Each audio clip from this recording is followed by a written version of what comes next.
Vamos a comentar las últimas noticias del caso de Diego Fernández Lima en Coglan, y es que lo ha resuelto el juez en lo criminal y correccional Alejandro Ligba, que hemos visto en estas últimas noticias que ha sido sobreseído Christian Graf en la causa por el presunto encubrimiento del crimen de Diego, el que fue compañero suyo en la escuela.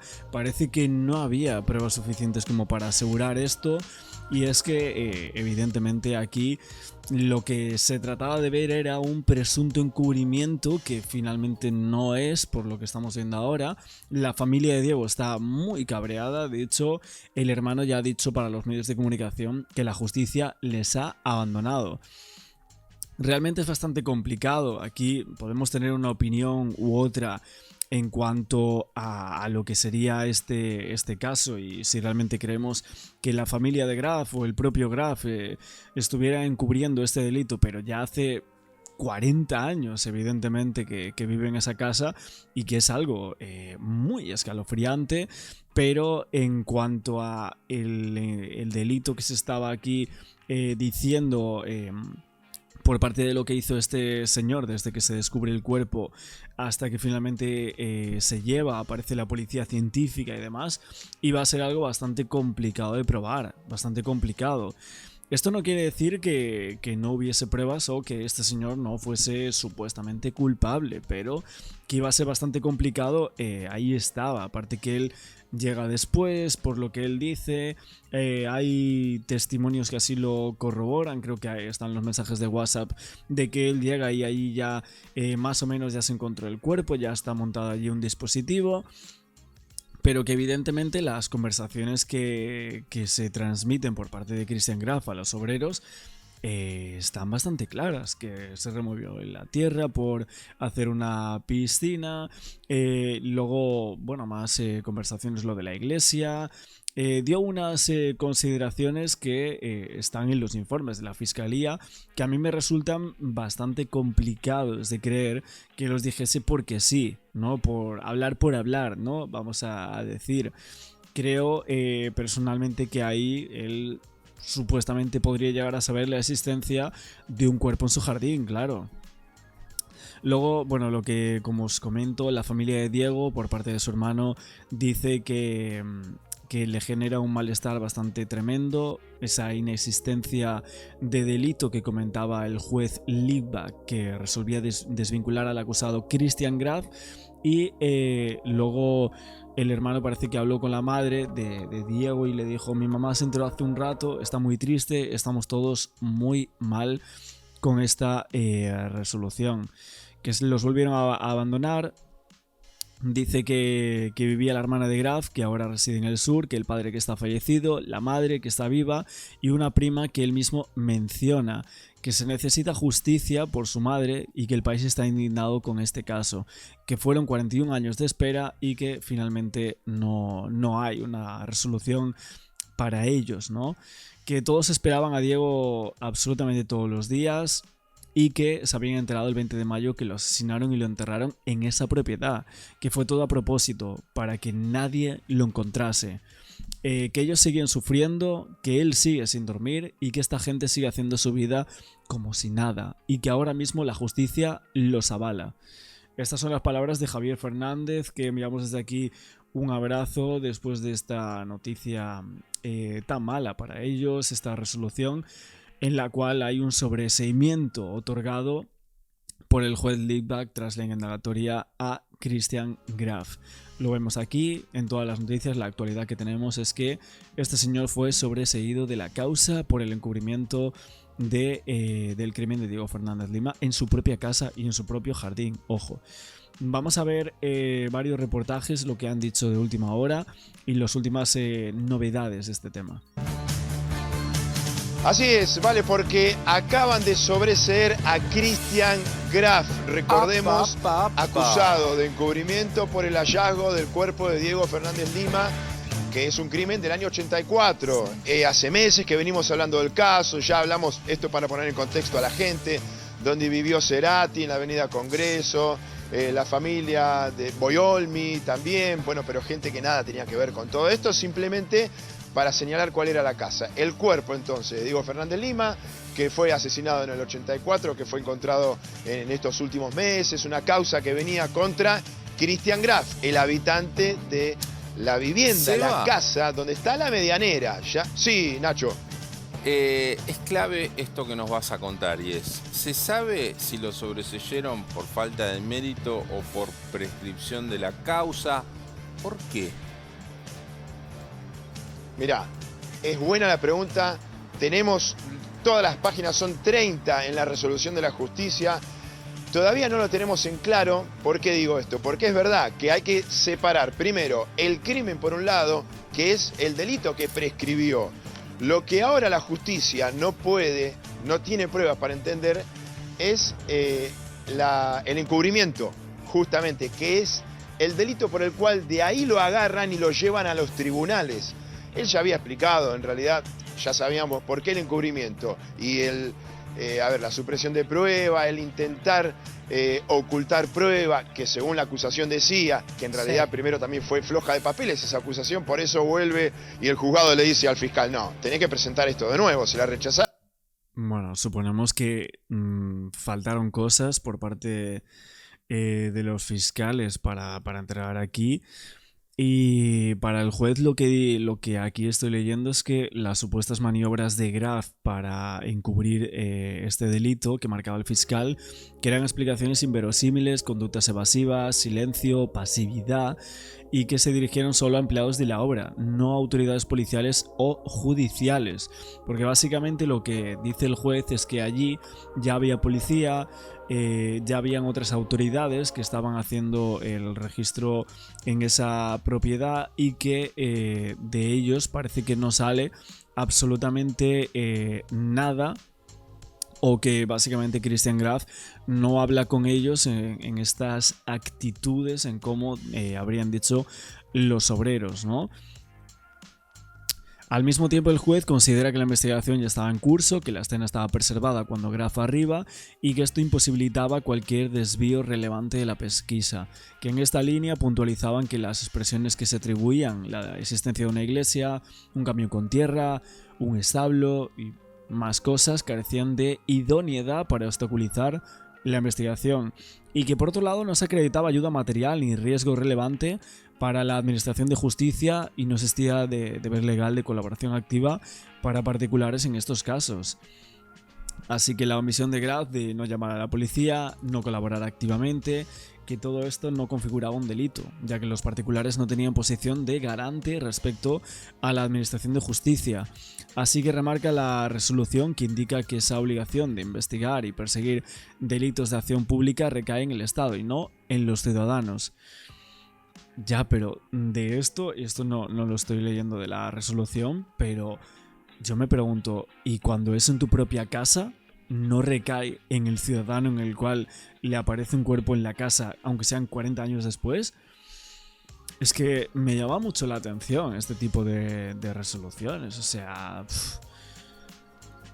Y dice, Graf no fue requerido formalmente como testigo ni se le solicitó colaboración expresa por parte de las autoridades. Además, la Fiscalía no pudo individualizar autores del homicidio ni demostrar participación de Graf en el hecho principal.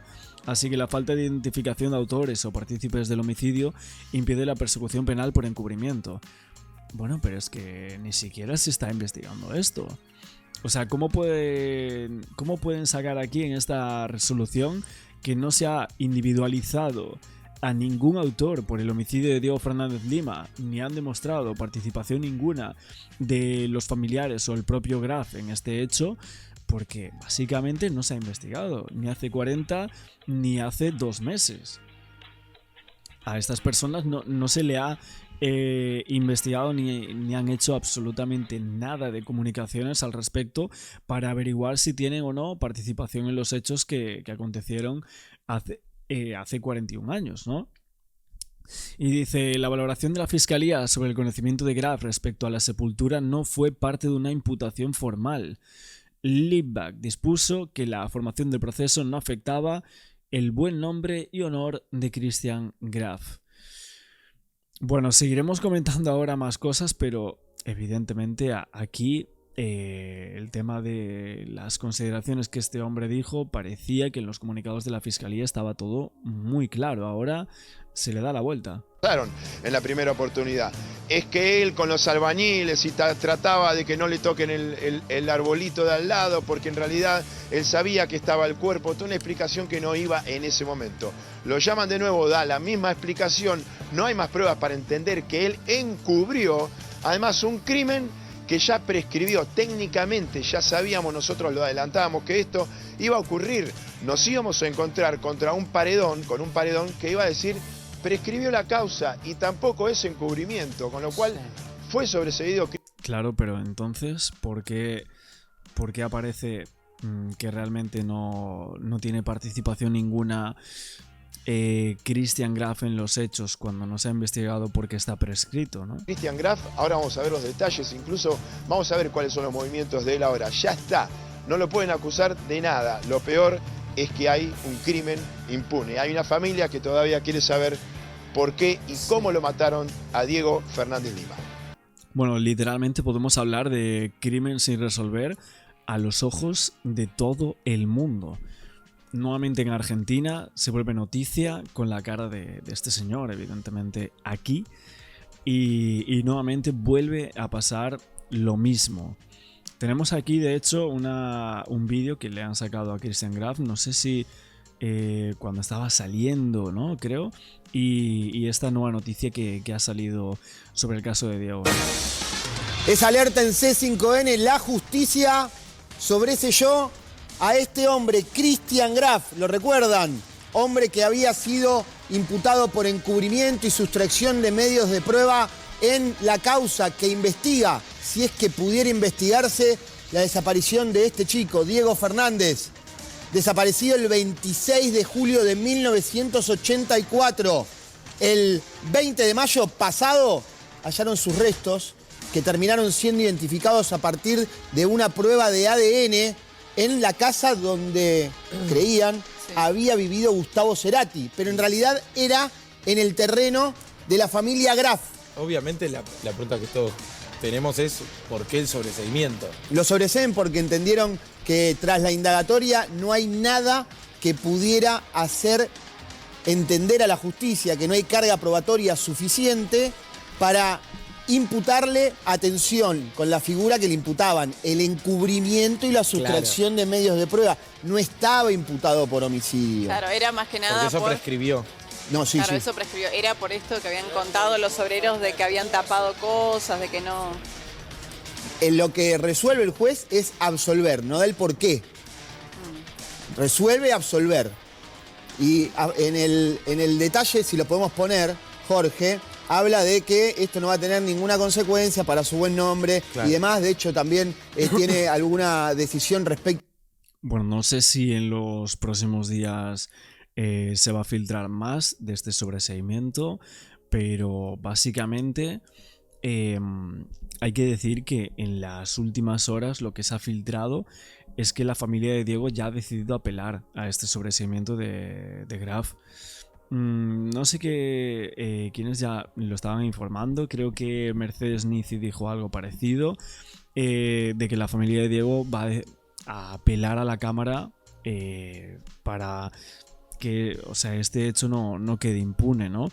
El asesinato sí prescribió, pero el ocultamiento del cuerpo, en este caso no. Y es lo que realmente se estaba intentando la familia, ¿no? Que por lo menos se pagase por algo este señor. Finalmente parece que no vaya a pagar por absolutamente nada. Veíamos un poco todo esto de esta decisión, el conocimiento de la misma, y la familia de Diego por parte del hermano ya vimos que se sentía muy mal, que se lo había dicho a su madre.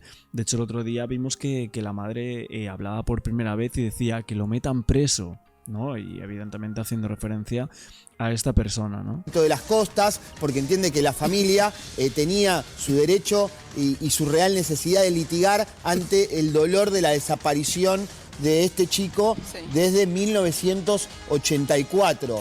La novedad, Christian Graf absuelto. Ahora, sobreseído en realidad, no absuelto, sobreseído. Sí. Ahora, ¿tiene posibilidad de apelar la familia? Por supuesto que puede apelar esta medida de primera instancia a la Cámara, que tendrá que resolver qué hace. Aún así, está todo prescripto. O sea, Aún así. esto era solo para comprobar si realmente había colaborado con la investigación o se había intentado tapar por esta famosa frase de nosotros rellenamos en un momento una pileta y tal vez esos huesos, por esto era. Que en realidad lo termina desmintiendo el propio Graf en su indagatoria. Él, en la indagatoria, hace 10 días, fue el 17, dijo, palabras más, palabras menos, se las repaso rápidamente. Sí. No me acuerdo de él, lo de los huesos no lo puedo explicar, yo estaba... No, si es que en realidad es como, por mucho que él hubiese hecho algo que diese pie al tema del encubrimiento, es muy complicado que realmente se dé eso, ¿no? Y fíjate, así fue finalmente, ¿no? Aquí el juez dice, resuelvo sobreseer a Norberto Christian Graf en orden al hecho por el que fuera oído en declaración indagatoria en este sumario, declarando que la formación del proceso no afecta al buen nombre y honor de que hubiera gozado. Y bueno, aquí vemos la resolución, creo que hay una página más, ¿no? Si no me equivoco. Esto es un poco lo que se ha filtrado. Y la parte final de este caso, a las 7 de la mañana en Argentina salía esta noticia. Día 27, nosotros creo que estamos comentando esto un día después. También hubo muchas noticias de este caso que hemos ido comentando a lo largo de estos días. Y no sé si con esta noticia finalmente se acaba el caso Diego Fernández Lima o el caso Graf. Por aquí para nosotros mediáticamente, no sé si se puede hacer algo más. Obviamente os lo pregunto vosotros en comentarios si hay algo que podamos comentar, que podamos hacer acerca de esto, pero parece bastante complicado. Repaso rápidamente, Sí. no me acuerdo de él, lo de los huesos no lo puedo explicar, yo estaba trabajando y vean la resolución, sobreseer a Norberto Christian Graf en orden al hecho por el que fuera oído en declaración indagatoria en este sumario, declarando que la formación del proceso no afecta el buen nombre del y honor de que hubiera gozado este hombre, patrocinado por el abogado Martín Díaz, que había sorprendido al momento de decir sí, voy a declarar y voy a contestar preguntas. De hecho lo hizo y esa indagatoria fue lo que tomó el juez Litvak para resolver, sobreseerlo a partir de esta investigación que encabeza el doctor Perranda. Bueno, que básicamente el juez lo que dice es que, o parece que diga que desde que tiene abogado, este señor hizo las cosas muy bien, ¿no?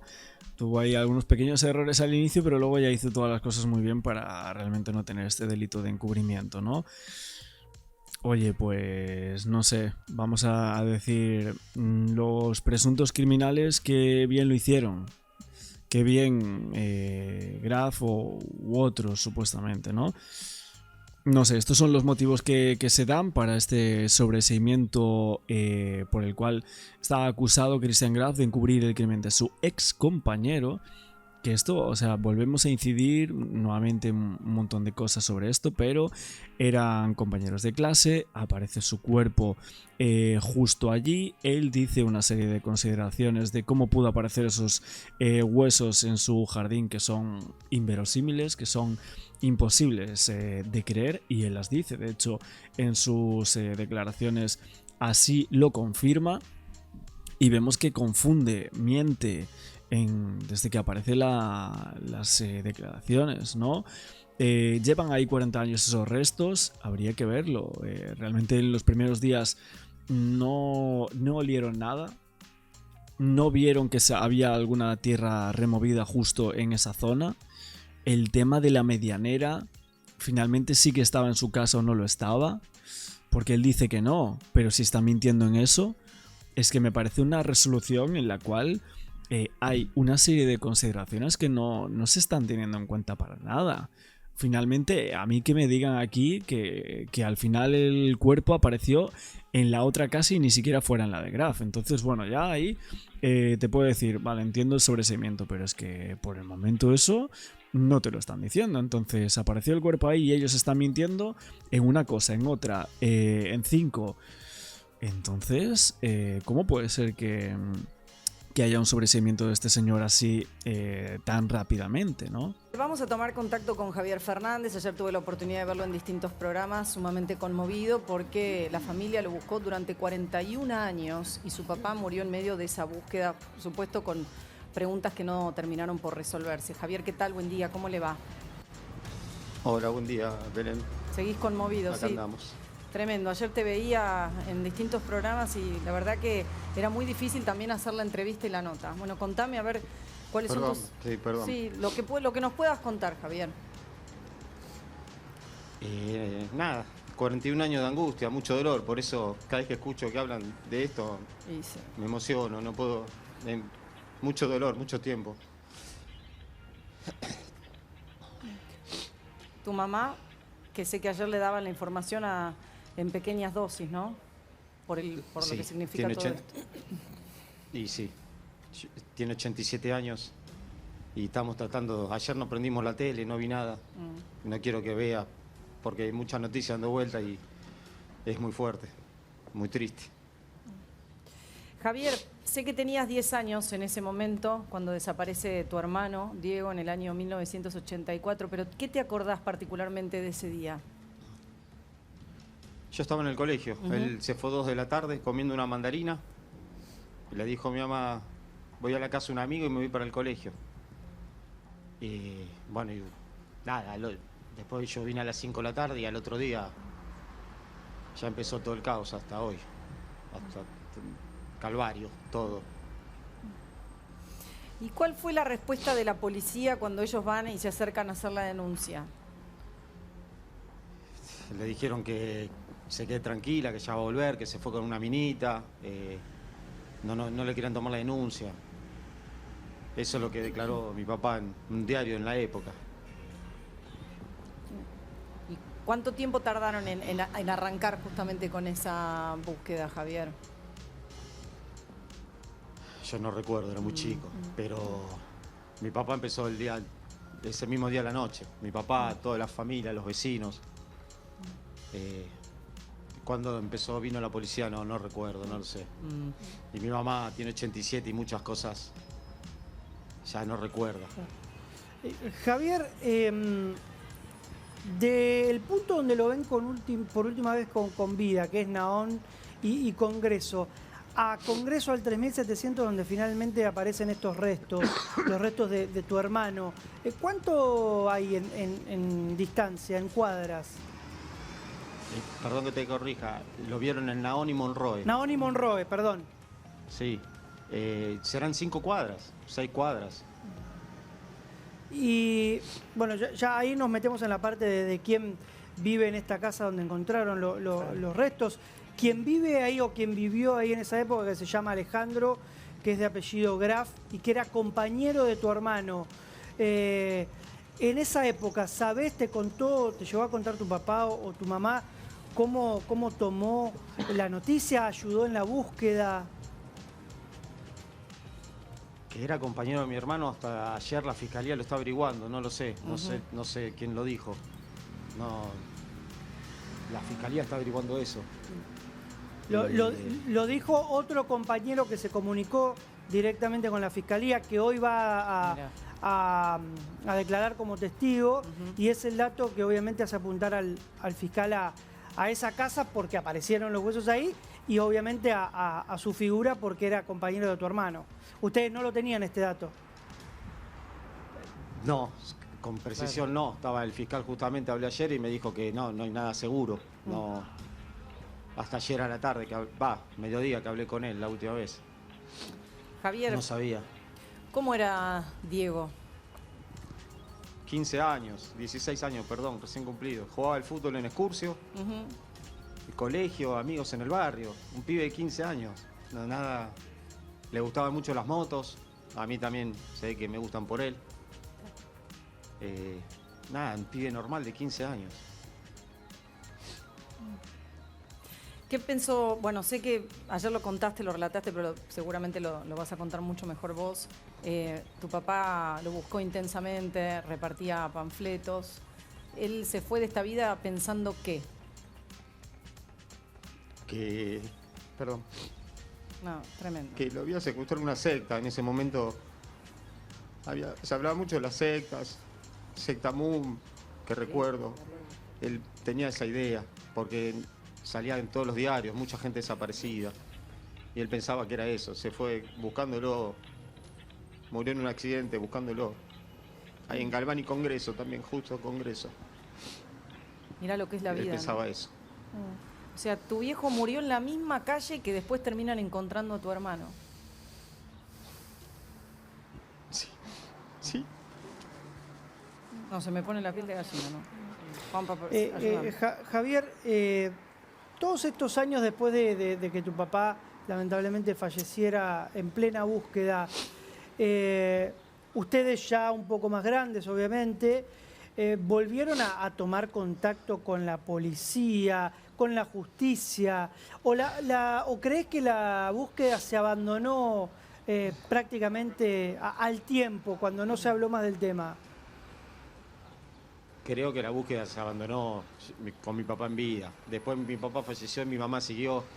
Había una persona del Congreso que buscaban personas. Estaban en un grupo, no me acuerdo el nombre ahora, en el año 97. Salió en la revista Gente. Buscamos siempre. Después con las redes sociales yo también busqué lo que pude. Pero en 84 no había celulares, no había redes sociales, no había nada. Complicado.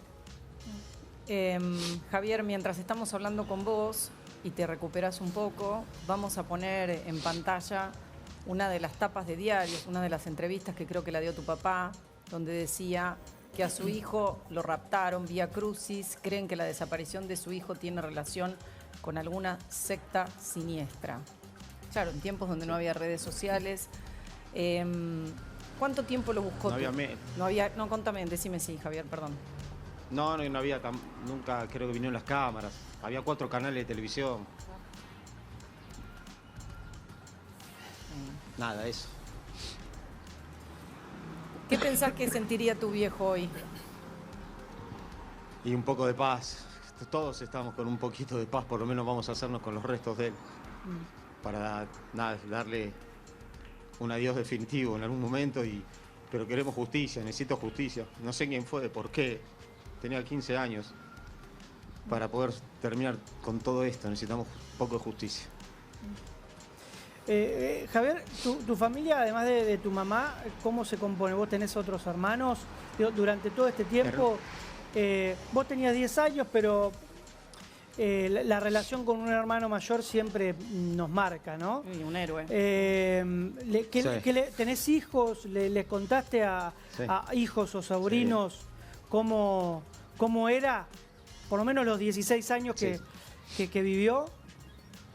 Sí, todo el mundo lo sabe, todo el barrio lo sabe. Todos. Estamos toda la vida acá, yo nací acá. Mi mamá sigue viviendo acá.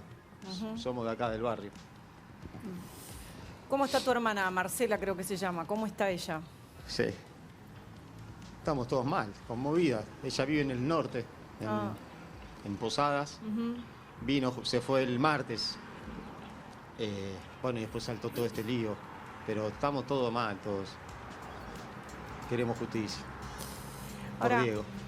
Javier, cuando ustedes vieron el 20 de mayo que estos obreros estaban haciendo las excavaciones en ese terreno justo al lado de la casa de Cerati y encontraron estos restos óseos, ¿hicieron alguna asociación? ¿Algo les llamó la atención de todo eso?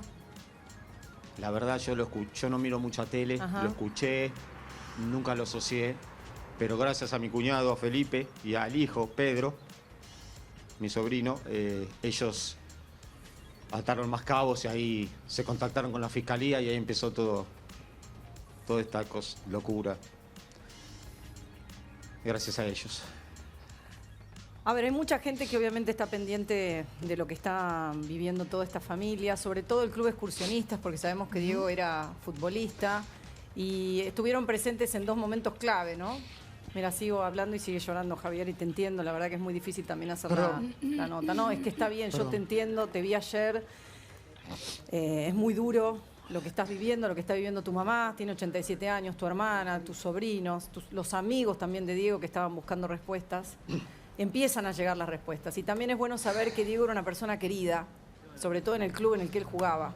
Y hay dos momentos, justamente cuando él desaparece, Pampa, y ahora cuando se revela que, ahí está, bueno, no se puede leer desde acá, pero decía Daniel Viviani, a ver qué dice. Dice, A ver. queremos recordar a uno de los chicos más queridos de este plantel, que a mediados del año pasado desapareciera de su casa, o sea, estamos hablando de 1985. Ajá.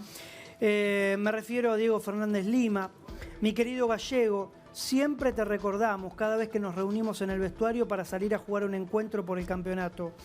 Las finales se juntaban las manos y nuestro esfuerzo eran por dos cosas, por excursionistas, por el gallego y también el grito del partido final cuando apretados en el vestuario, el grito de se siente, el gaita está presente, ese era el sobrenombre de Diego.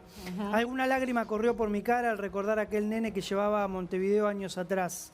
Es lo que decía Daniel Viviani.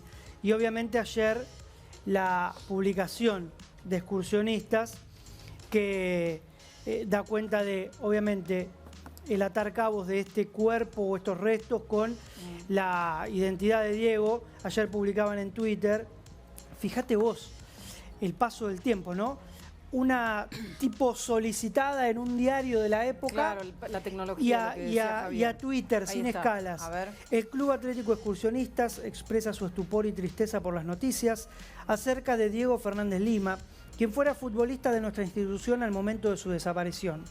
Enviamos nuestras condolencias y un fuerte abrazo a toda su familia y deseamos que su alma finalmente pueda descansar en paz.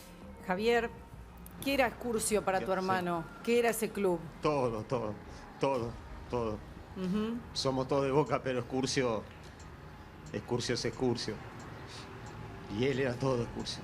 Y yo me emociono mucho con todo lo que está haciendo Excursio. No sabía lo del canto ese cuando terminan los partidos. Es muy emocionante, es terrible. Gracias, Excursio. Gracias. Sí, que factura las coberturas. Buen día, ¿cómo le va Juan Ignacio Provéndola? Colega. Hola, Lula. Pero... Hola, Lula. No es ese Juani el que está en la foto. No es ese. Yo lo conozco, no es. No, es el intendente de Pinamar, ¿no? Ojo que te veo también, como con probabilidades, dado que te pasa, digo, que estás tan cerca, ¿no? Es impresionante esa facilidad que tenés para detectar la historia o que la historia te detecta a vos y después también, ¿no? Transformarla en una obra literaria. Sí, bueno, cuidado, porque aparte con todos los ejemplos que diste van a pensar que soy mufa, ¿no? Es lo que estaba diciendo yo. ¿Por qué mufa? No. Ah, porque se le cae el hotel en la cabeza. Digo, eso fue lo más bueno, dramático. no, a la cabeza no, a la vuelta fue. Menos, si no estaría hablando, pero estoy hablando con ustedes. Pero, bueno, no, creo que son hechos que me preceden a mí, ¿no? Yo simplemente aparecí en el momento en el que explotan todos. Vamos a decir que Juani es periodista, escribe en Página 12, en La Izquierda Diario. Bueno, suele tener raíz mediáticos porque, como bien contamos, está en el lugar correcto, en el momento correcto. Y en este caso es impresionante porque tiene que ver con una historia que, bueno, en el medio de esta agenda mediática, quizás pasa como accesorio o colateral, pero es el descubrimiento del cadáver en el patio contiguo a la casa de Cerati, ¿no? Que tiene todos estos condimentos. Hemos sido fanas de estos casos policiales e incluso que saltan tantos años después. Y tu vínculo directo, digo, no solo con el derrumbe en el hotel de Villa Gesell, con lo que fue la rebelión policial, las inundaciones, descubrir esa historia maravillosa en Jujuy también, digo, sumo otra de las grandes piezas de Provéndola. Pero en este caso, ¿cómo fue? Digo, finalmente se da con la identidad de los restos por tu intermediación. Claro, porque... qué foto ahí pusieron, ahí me asusté. Y este soy yo. Era más fachero el anterior, me parece. Sí, cabeza a cabeza. Lo que pasó fue que... bueno, se encontraron esos huesos, en realidad... debajo de la medianera, entre lo que supo ser la casa de Cerati, en el barrio de Coblan, y un chalet que está al lado. Yo escribí de eso para Página 12, y en un momento me escribió un colega y amigo, y me cuenta que él tenía su familia, un tío desaparecido, que lo habían visto por última vez en 1984 y del cual no se supo nada, y que la última vez que fue visto había sido a 5 cuadras de donde aparecieron estos huesos, pero que el tema era muy tabú en la familia, que lo tenían absolutamente bloqueado y que, bueno, no sabía cómo hacer. Entonces yo le propuse vincularlo con el equipo argentino de antropología forense, que era el que estaba trabajando con la pericia de esos huesos, que fueron alrededor de 150, a partir de un contacto que yo tenía con Marco Somiliana por otros hechos, puntualmente huesos de víctimas de vuelos de la muerte que aparecieron en distintos cementerios, enterrados como en el de Gesell, por ejemplo, que, bueno, yo soy oriundo de allá. Así que, bueno, hablé con Marco, le comenté, le dije esta situación, le pregunté si lo podía vincular y si se podía manejar con discreción por este asunto privativo de la familia. Me dijo que sí, los relacioné. Entonces fue el equipo a la casa de la abuela de mi compañero, que vendría a ser la madre del desaparecido. Bueno, hicieron los análisis y se dio lo que ellos llaman macheo, que es que finalmente coincidía el ADN de la familia con el de los huesos, y ahí, bueno, finalmente se supo de quién era, ¿no? De un chico que se llamaba Diego Fernández, que había desaparecido en el 84 y que efectivamente era el tío de mi compañero. Así que, bueno, ahí la causa empezó a tomar otra dinámica, porque después hay un montón de casos así, en donde se encuentran huesos y nunca se sabe la identidad, ¿no? Sí, Juan, ¿qué tal? Fabián Walman te saluda. Está muy emocionado acá Walman porque tiene muy clara la historia, la va contando con voz encima, digo, y está realmente emocionado, digo, ¿no? Sí, de alguna manera, por supuesto, de charlar con este compañero, claro, porque, compañero común. Bueno, vos lo conocés. Claro, vos efectivamente. Él pide que no... Sí, claro, por supuesto que no. No digamos quién es. Sabemos quién es, no vamos a hablar de él, pero efectivamente agregarte un solo dato que tiene que ver que cuando apareció el reloj, que ese fue como vos dijiste, el macheo que permitió en definitiva que este colega, a partir de una conversación con su padre, se acercara a buscarte, en este caso, y el hecho de que lo hicieron por fuera del juzgado, porque eso fue otra de las cuestiones importantes como para que pudiera salir a la luz independientemente de lo que quisiera hacer la justicia. Bueno, cuando este compañero, yo te decía, bueno, que él no quiere que se sepa su identidad, pero al final se sabe porque es inevitable, ¿no? Pero bueno, ya un poco por una cuestión coloquial, decimos el colega. Sí, claro, por supuesto. Aunque bueno, hubo otra colega que pues, puso su nombre de apellido en un diario. ¿En bueno, serio? Después está, por favor. Porque después está el mercadeo de la información, ¿no? El tráfico de la información, pero eso es otro cantar. Mira, respecto al reloj, Fabián, cuando me escribe, pues, Uy, te estamos perdiendo, Juan, y a ver, quédate quieto. ¿Hola? A ver, ahora sí, bien, creo que el otro elemento también, las dos cosas creo que lo había reconocido. Cuando en principios de julio me escribe colega por WhatsApp y me manda una entrevista que le habían hecho a los padres en el año 86 en una revista que salía en el diario Crónica, y esa revista tenía una foto y en la foto había un reloj, y el reloj era claramente un reloj digital, ¿no? Que en ese momento en Argentina, a principios de la década del 80, no se vendía mucho todavía.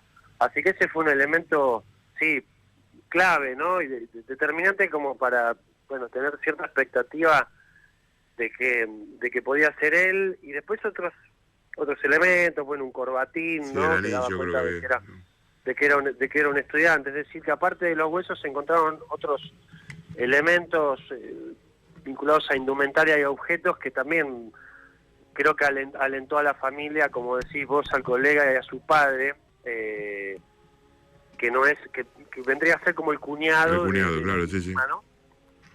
Che, y ellos, dado que como vos contaste al principio, ¿no? Era un tema que tenían cerrado, bajo candado, tabú, que no lo tramitaban. A partir de esto, ¿tienen algún interés en reconstruir qué fue lo que pasó o de alguna manera sí ya sienten que hay algo que está saldado? No, yo creo que ellos quieren agotar todas las posibilidades, que son pocas, porque el homicidio como tal, la acción penal está prescrita del homicidio. Entonces ellos lo que quieren es saber quién fue, qué pasó, en qué circunstancias. Es difícil por un montón de motivos, desde que, por ejemplo, no hay registros cuando los padres van a hacer la denuncia, esa misma noche que el chico no aparece. Digo chico porque tenía 16 años en ese momento, ¿no? Diego Fernández, de la comisaría les dice, no, bueno, se habrá ido con una chica por ahí. Después van a la división de desaparición de personas el otro día y los desalientan, porque dicen, bueno, tenemos 3.000 casos como el de ustedes. Es cierto, en ese momento la división de desaparición de búsqueda de personas solía publicar diariamente, en los días más importantes de tirada nacional, unas pequeñas solicitadas de búsqueda de paradero, y nuevamente eran decenas por día. Sí, los llamados a la solidaridad de la Sí, en realidad también de los juzgados. Ahí te agrego una cosa más, no sé cómo la estás viendo vos, pero Juan, el tema de lo que le removió a la familia por un lado y la cuestión justamente del tratamiento mediático que tuvo en algún momento, con inclusive la aparición de un ex compañero que habían tildado como de un testigo falso. Claro, porque esto enganchado con lo que les quería decir antes, que las causas o los expedientes, cuando no tienen movimiento durante una determinada cantidad de tiempo, se mandan a destrucción. Entonces, aquel expediente caratulado como fuga, que habrá tenido sus movimientos, bueno, ahora no se pueden saber cuáles fueron porque se destruyó eso, y me parece que ahí había información muy importante de los que declararon en ese momento. Digo, conectándolo con esto último que decís, Fabián, acerca de sí, más que testigo falso, fue rara la aparición de una persona que efectivamente iba al colegio, sí, y eso fue cierto, y que fue compañero, sí, que dijo que había sufrido un intento de abuso de parte de la víctima. Pero bueno, acá también cuando el fiscal finalmente, o la fiscalía finalmente encuentra una imputación para hacerle al único sospechado, que es uno de los habitantes de la casa en donde aparecieron los huesos y que fue compañero de la víctima en la escuela, una escuela en Villa Ortúzar, una escuela técnica. Cuando encuentra imputaciones para hacerla, bueno, la fiscalía hace el pedido de indagatoria, que se lo solicita a un juez de instrucción, que es el que autoriza o no. El juez lo analiza, en principio lo rechaza porque dice que la carga probatoria, que por un lado las imputaciones y por otro lado la carga probatoria que ameritan esas imputaciones, no son lo suficientemente sólidas. Es decir, el juez de instrucción básicamente le dice al fiscal, doctor, sea más preciso con la imputación porque se expone a una nulidad. Esto en relación a lo que preguntaban ustedes de cuál es la búsqueda de la familia, que es en todo caso saber la verdad. Bueno, la única manera de saber la verdad, o lo más cercano a la verdad posible, es con una instrucción lo más estricta posible, cosa que de momento no ocurre. Digo, estamos en condiciones de llevar tranquilidad a la